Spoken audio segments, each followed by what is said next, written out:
The Pentagon just hit pause on Cybersecurity Maturity Model Certification Phase 2. On July 13, the Department of War suspended CMMC Phase 2. The November 10 deadline for a third-party assessment went with it.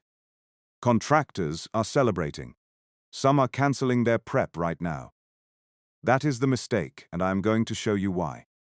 Here is what changed. CMMC Chief Information Officer Kirsten Davies signed a memo suspending Phase 2 and launching a 60-day, top-to-bottom review of the program. Phase 2 was the hard part. It required third-party assessments by a CMMC third-party assessor organization, C3PAO, for contracts touching sensitive but unclassified information.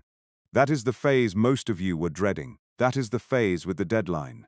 Both are on hold. Notice the word, suspended, not cancelled. The requirement did not die. It got sent back for review. Now, why did this happen? The math never added up.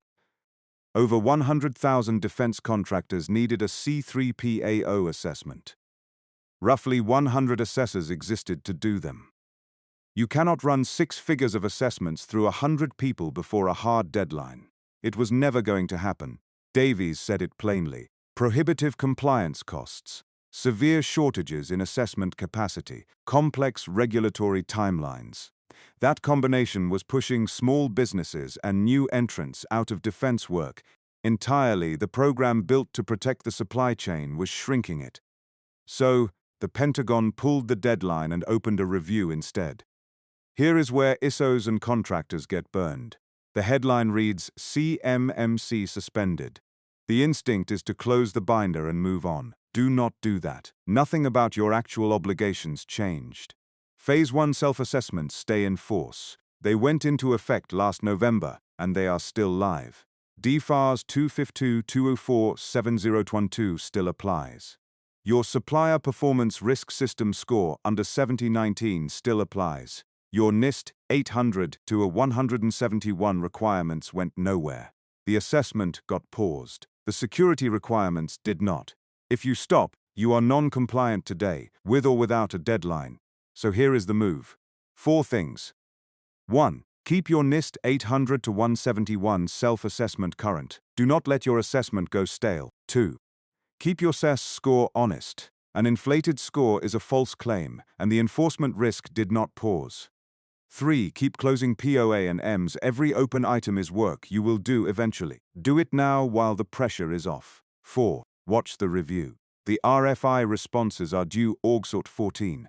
When the 60 days end, requirements come back in some form. They always do.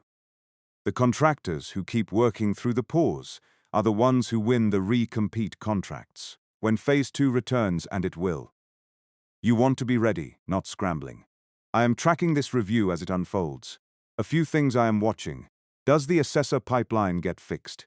Or does the whole third-party model get reworked? Does the cost burden on small businesses drive a tiered approach? And what the new timeline looks like when the 60 days close? Whatever comes back, your foundation stays the same. 800-171, a clean SPRS, score closed POA AMS build on that. And no version of Phase 2 catches you off guard.